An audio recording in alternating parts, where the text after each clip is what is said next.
Nobody notices the mechanic. Tom Davidson preferred it that way, 26 years of servicing aircraft in quiet anonymity, his hands mapping the veins and arteries of machines that carried thousands of lives through the sky. But on a humid Tuesday morning in Dallas, his routine inspection revealed a fracture that shouldn't have been possible. When he tried to report it, his supervisor laughed. When he insisted, they threatened his job. When he refused to back down, they called him unstable. They had no idea they were dismissing a man who was about to save 200 lives. This is the story of how one mechanic's refusal to stay silent prevented one of the deadliest aviation disasters in American history. Tom Davidson's hands told the story of 26 years in aviation maintenance, old burned scars, healed cuts, and skin weathered by chemicals and grease that never quite washed away. Every morning at 5:30 a.m., he arrived at Dallas Regional Airport's maintenance hangar, a full hour before the other mechanics clocked in. He loved the silence, those moments alone with the aircraft, the familiar smell of metal and hydraulic fluid, the soft hum of distant machinery waking up for another day. This particular Tuesday morning, Tom had been assigned to inspect a Boeing 737-800, one of the newest additions to Skyward Airlines' fleet. The aircraft had only been in service for 18 months, still carried that new plane smell, still gleamed under the hangar lights with pride. It should have been a routine pre-flight check, just another item on the endless checklist that governed his days. Tom started with the panels, checking the windows, examining the wings for stress fractures, running his fingers along seams that most people would never notice. Everything looked normal. When he moved to the landing gear, he aimed his flashlight at the main hydraulic line, the lifeline that controlled the aircraft's ability to maneuver, to land, to survive. A couple of years ago, he'd spotted a minor leak on a similar aircraft. Just a precaution, he thought. Just being thorough. That's when he saw it at AT first. He thought his eyes were playing tricks on him.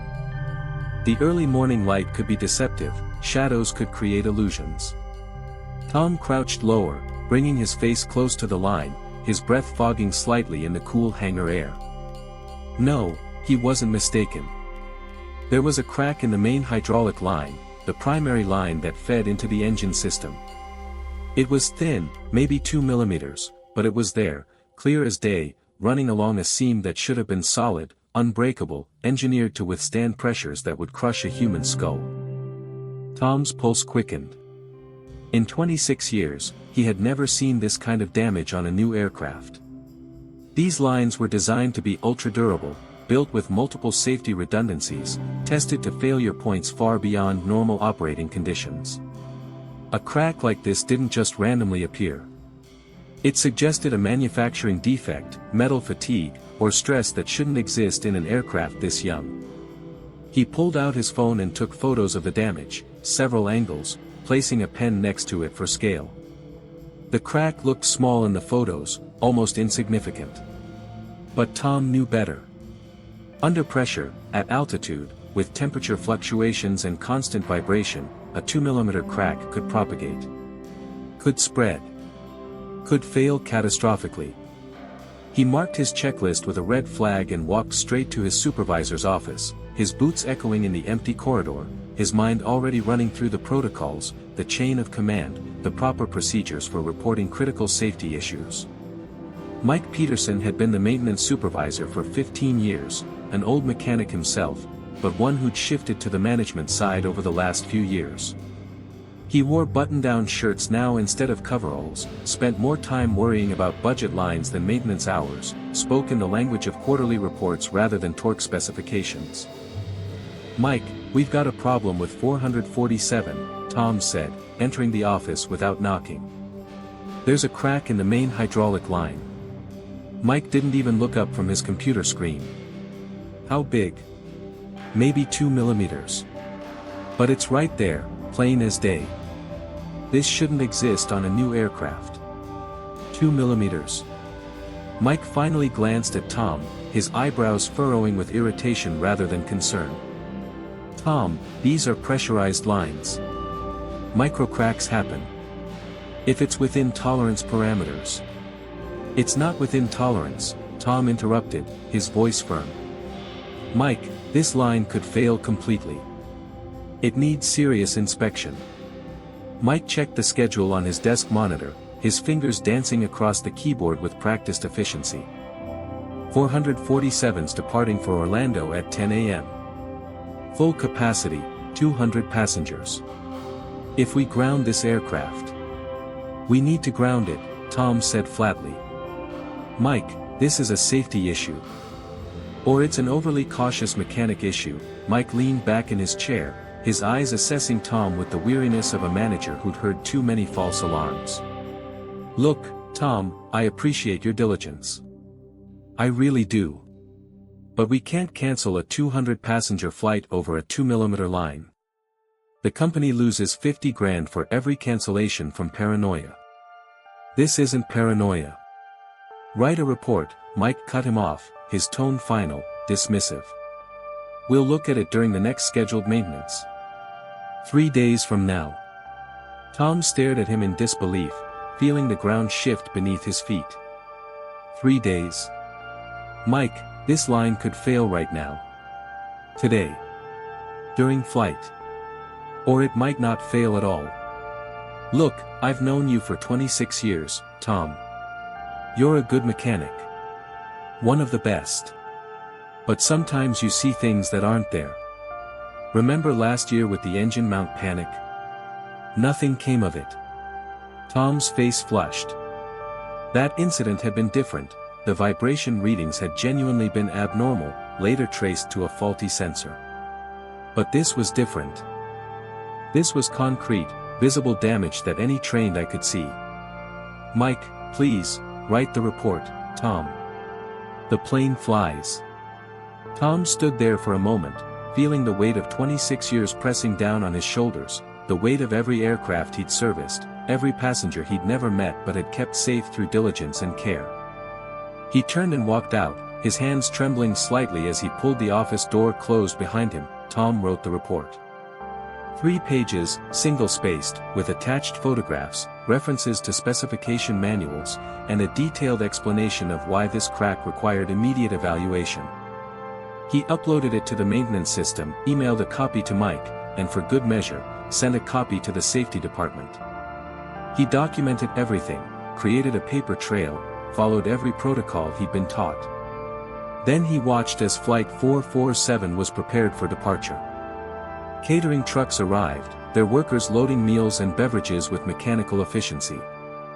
Baggage handlers tossed suitcases onto conveyor belts. Passengers streamed through the boarding gate, families with excited children, business travelers with their laptops and coffee, couples holding hands on their way to vacation. All of them blissfully unaware of the tiny crack beneath the aircraft, the microscopic fracture that Tom couldn't stop thinking about. His stomach churned. Could he be wrong? Maybe the crack wasn't as serious as it looked. Maybe Mike was right and he was overreacting, seeing catastrophe where there was only minor maintenance. Maybe 26 years of hypervigilance had finally made him paranoid. But his experience, honed over decades of intimate knowledge of these machines, told him something different. Told him this was wrong. The plane took off on time. Tom watched it climb into the sky, a silver arrow catching the morning sun over Dallas, its wings gleaming, its engines roaring with power and confidence. He prayed that he was wrong, that his paranoia had finally caught up with him, that this would just be another false alarm he'd laugh about later. 2 hours later, his phone rang. It was Mike. Tom, get to my office. Now. When Tom entered Mike's office, his supervisor wasn't alone. Linda Chen, the director of maintenance, was leaning against the desk, arms crossed, her face an unreadable mask of corporate professionalism. Sit down, Mike said, gesturing to a chair. Tom sat, his pulse accelerating, his palms beginning to sweat. We need to talk about your report, Mike continued. Specifically, the part where you copied safety and upper management. It was a safety concern, Tom said calmly. Protocol requires that serious issues be reported up the chain. Serious issues, Linda interrupted, her voice sharp and precise, require engineering analysis. Not panic reports from maintenance technicians. Tom recoiled slightly. I wasn't panicking. I was reporting facts. You described a 2mm line as a catastrophic failure risk, Linda continued. You put the entire management chain on alert. Legal is now concerned about liability exposure. And it's all based on your interpretation. It's based on the photographs, Tom corrected. The crack is real. I'm stating what could happen if it's ignored. You're not an engineer, Linda said sharply. You're a technician. Your job is to observe and report. Not to interpret. I've been servicing these aircraft for 26 years. And that doesn't make you a structural analysis expert, Linda cut him off. I sent an engineering team to examine the line. Their preliminary report indicates the crack is within tolerance parameters. No danger. Tom leaned forward, his jaw tightening. Which engineers? Linda paused. Does that matter? Yes. Because in-house engineers who know the cost of grounding a line, might not be objective. The temperature in the room dropped instantly. Tom, Mike said, his voice carrying a warning tone. But Tom wasn't backing down. I'm requesting an independent assessment. An FAA inspector or a third-party expert.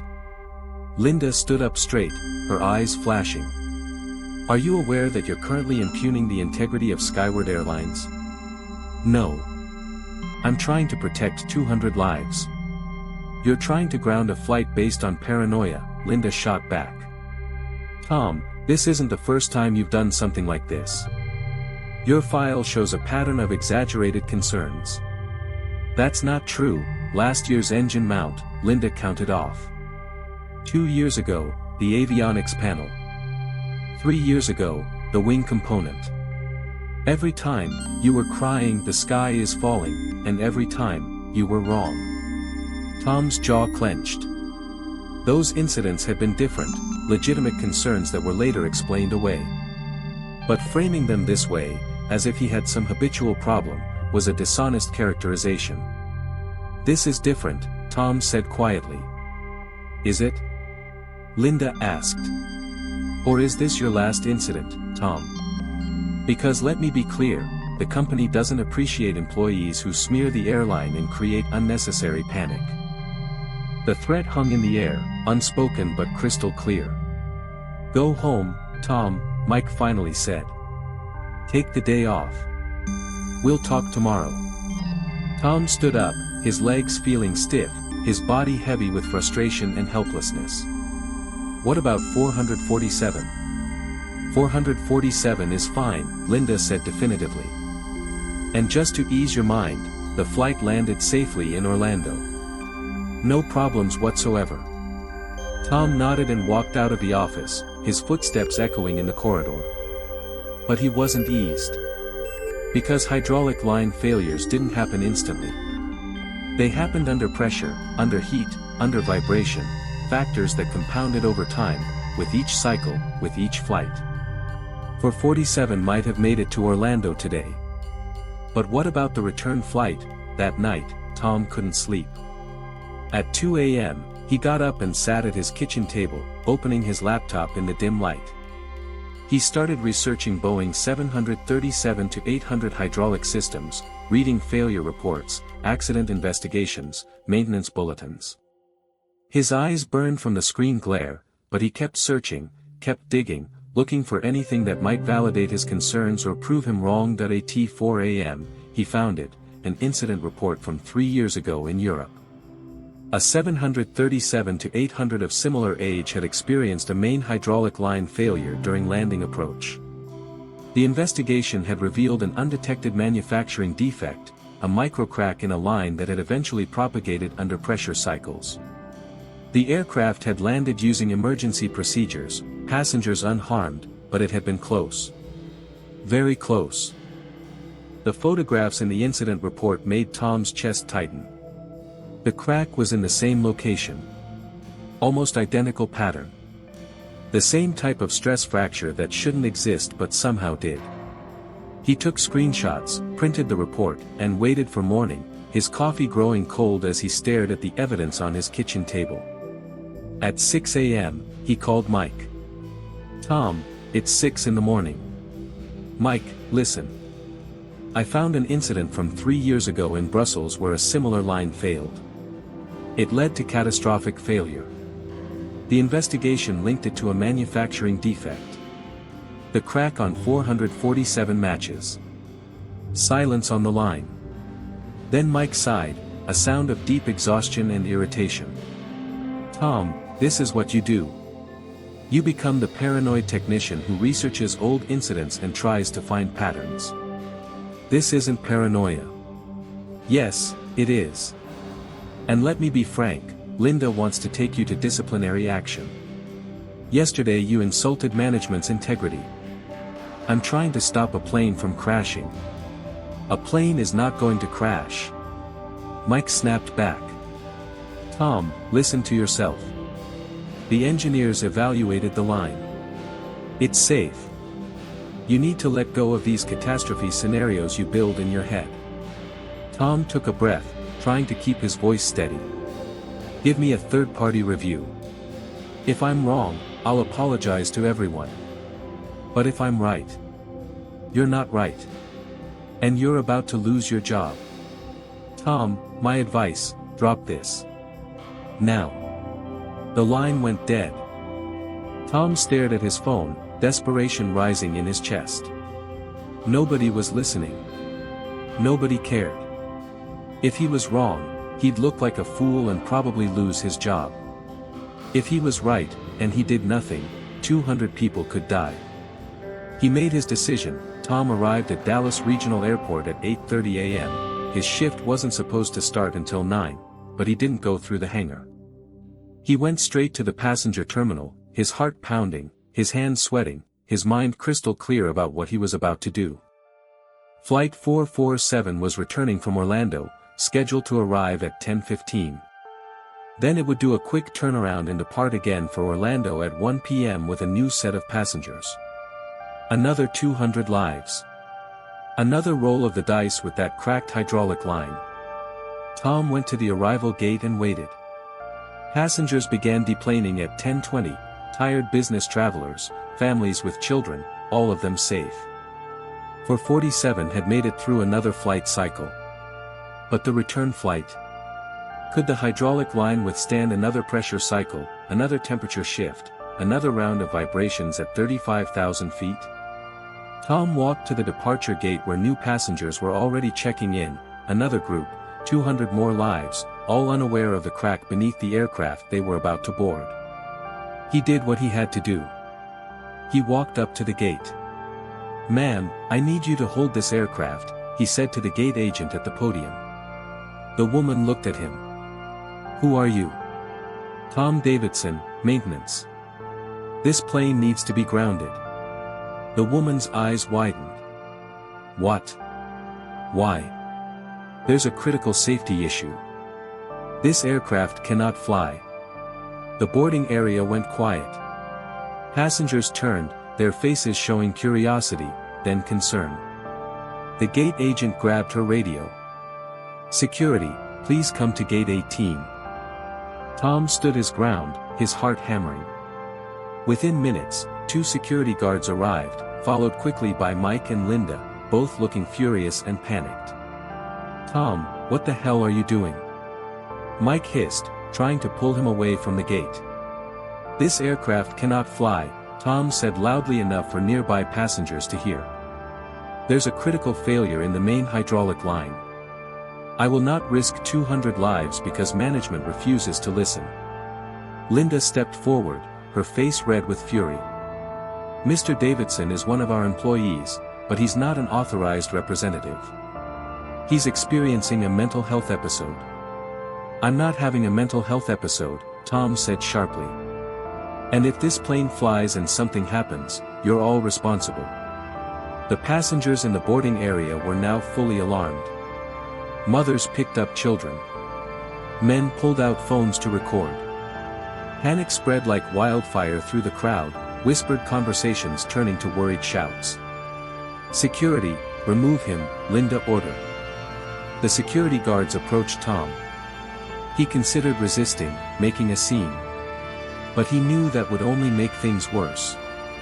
He'd already done what he needed to do.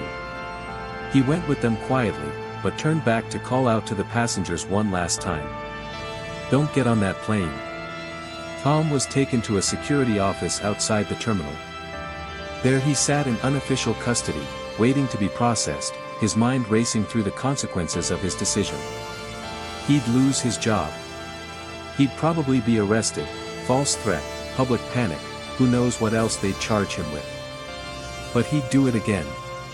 In a heartbeat. An hour later, the door opened. Mike walked in, his face pale and tense. "Tom, there's an FAA inspector here." Tom sat up straight. "What?" "After your incident, passengers complained, posted on social media, it blew up. FAA required an immediate on-site inspection. They had to send an inspector." Tom's heart leaped. "And?" Mike swallowed hard. "They examined the line." "Tom, you were right. The crack was outside tolerance parameters. And worse, it was on the verge of complete failure. Internal pressure readings were higher than projections. If that flight had taken off..." He didn't finish the sentence. He didn't need to. Tom nodded slowly, relief and anger mixing in his chest. "I told you. I told everyone. I know." Mike sat down, looking exhausted, looking older than Tom had ever seen him. "Linda and I, we were wrong. We made a serious mistake. And we almost killed 200 people," Tom finished quietly. Mike nodded, unable to meet his eyes. The door opened again. Linda entered, looking nothing like her usual composed self. She seemed smaller, diminished, defeated. Behind her was a man in a suit. "Mr. Davidson," the man extended his hand. "I'm James Warren, Vice President of Operations for Skyward Airlines. First, I need to apologize. Your concerns were ignored, dismissed, and worse. That's unacceptable." Tom shook his hand, still processing what was happening. "The FAA's report is clear," Warren continued. "That hydraulic line was on the verge of catastrophic failure. Your actions, however unorthodox, however damaging to your career they might have been, saved 200 lives. Possibly more." Tom couldn't find words. "Skyward Airlines is issuing a formal apology," Warren continued. "We're immediately reinstating you. Furthermore, we'd like to create a new role for you, Director of Safety Compliance. Your job would be to work directly with the FAA, to ensure safety protocols are followed, to make sure that when personnel raise concerns, they're heard. Not blocked." Tom looked at Linda. She was staring at the floor. "One condition," Tom said. Warren raised his eyebrows. "What's that?" "Changes in your management structure. Because this system created a culture that put cost over safety. If I wasn't heard, others aren't being heard either. That has to change." Warren nodded thoughtfully. "Fair. We're launching a comprehensive culture review. I'd like you involved in that too." Tom finally allowed himself to breathe. "Okay." The days that followed were a blur. Tom's story hit national news, headlines like, "Hero Mechanic Saves 200 Lives," and "Whistleblower Prevents Aviation Disaster." He received interview requests from major networks, book deal offers, speaking invitations. He declined them all. He didn't want to be a hero. He just wanted to do his job. Skyward Airlines implemented sweeping changes. Linda Chin resigned. Mike was demoted back to hands-on maintenance work, a humbling return to the hangar floor. A new management team came in, implementing safety-first protocols, creating anonymous reporting channels, establishing independent safety review boards. Tom's new role felt strange at first, being the bridge between technicians and management, giving voice to concerns that previously went unheard. But he embraced it quickly, using his 26 years of experience to improve the system from within. 3 months later, Tom was working in the hangar with Maria Santos, a young technician who'd noticed an unusual vibration in a fuel line but was afraid to report it. "Afraid it'll sound stupid?" Tom asked. Maria nodded. "It's probably nothing. And I don't want to alarm people." "Maria," Tom interrupted gently. "Your concerns are never stupid. If you see something, you say something. Always. That's not just your job, that's your responsibility." Maria nodded hesitantly. "Show me," Tom said. They walked to the fuel line. Maria demonstrated the vibration. It was subtle, but it was there. Tom examined it, took measurements, ran diagnostic tests. "You're right," he said. "This is outside normal parameters. We'll write a report, get engineering to look at it." Maria's face relaxed with relief. "Thanks, Tom." Tom smiled. Maybe the system was changing. Slowly, but it was changing. 6 months after the incident, Tom stood in a conference room at the National Transportation Safety Board headquarters in Washington, D.C. The walls were lined with photographs of aviation pioneers, accident investigators, and safety advocates who changed the industry through their dedication and courage. James Warren stood at a podium, addressing a room full of aviation professionals, FAA officials, and media representatives. "Today we're here to recognize an individual whose actions exemplify the highest standards of aviation safety," Warren began. Tom Davidson didn't just follow protocols, he risked his career, his reputation, and his livelihood to protect lives. When the system failed him, he didn't fail the passengers. Tom shifted uncomfortably in his seat in the front row. He still wasn't used to this attention, this recognition. He preferred the quiet of the hangar, the honest work of maintenance. The FAA's investigation confirmed that the hydraulic line on Flight 447 would have failed during the return flight to Orlando, Warren continued. Catastrophic failure at altitude would have resulted in loss of control. The projected casualty count was 200 passengers, 6 crew members, and potentially dozens more on the ground. A murmur went through the room. These were aviation professionals who understood exactly what that meant, the physics of a falling aircraft, the human cost of mechanical failure. Tom Davidson saved 206 lives that day, Warren said. But his impact goes far beyond one incident. His courage has prompted industry-wide changes in safety reporting, in how we listen to frontline personnel, in how we balance cost concerns with safety imperatives. Warren picked up a plaque from the podium. "Mr. Davidson, please come forward." Tom stood and walked to the podium, his legs feeling unsteady, his hands slightly trembling. This wasn't his world, the speeches, the recognition, the public attention. His world was grease and metal and the quiet satisfaction of work done right. Warren handed him the plaque, the FAA's Distinguished Service Award, rarely given to anyone outside executive leadership. "Thank you," Tom said quietly into the microphone. Then, because the room was waiting for more, he added, "I did what any mechanic should do.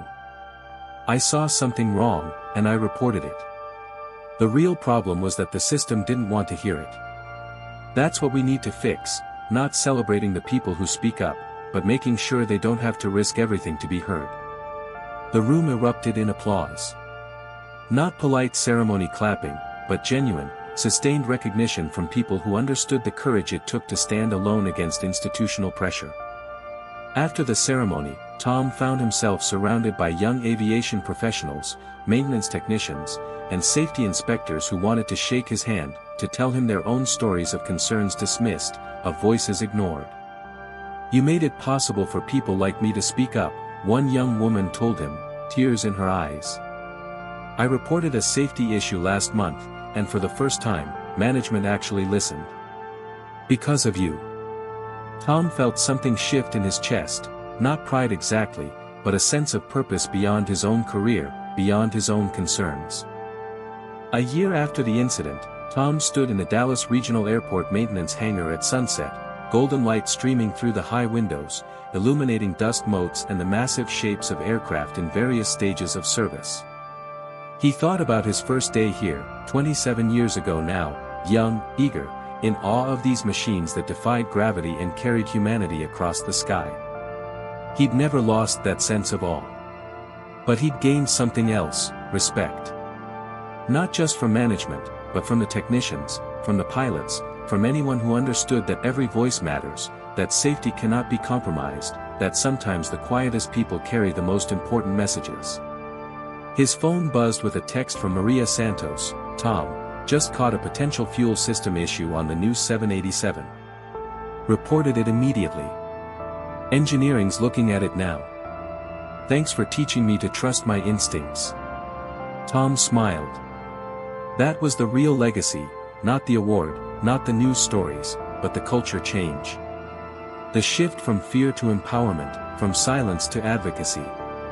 Outside the hangar, another aircraft was landing, wheels touching down with that distinctive chirp of rubber on concrete.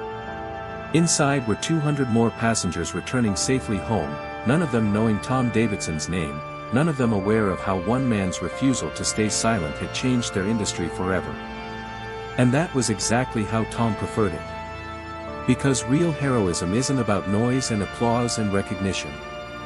It's about doing what's right, whether anyone's watching or not, whether anyone's listening or not, whether the system supports you or fights you. It's about the mechanic with grease under his fingernails and a conscience bigger than his career. It's about the silent professionals who keep us safe, who see what others miss, who speak up when silence would be easier. It's about Tom Davidson. And the thousands of others like him, whose names we'll never know, whose faces we'll never see, whose quiet courage keeps us alive. If you take one thing from this story, let it be this: never underestimate the silent professionals. The people who clean your office buildings, who serve your meals, who fix your machines, they all carry stories you don't know, expertise you can't see, courage you might never witness. And sometimes, just sometimes, those quiet people are the ones who save your life. Like Tom Davidson did. The silent hero who never made a sound. Until it mattered most. If you enjoyed this story, don't forget to subscribe and join our Everyday Life Stories community, where we celebrate real struggles, unexpected victories, and silent strength. Where are you watching from? Drop a comment below. We love hearing from our amazing viewers around the world.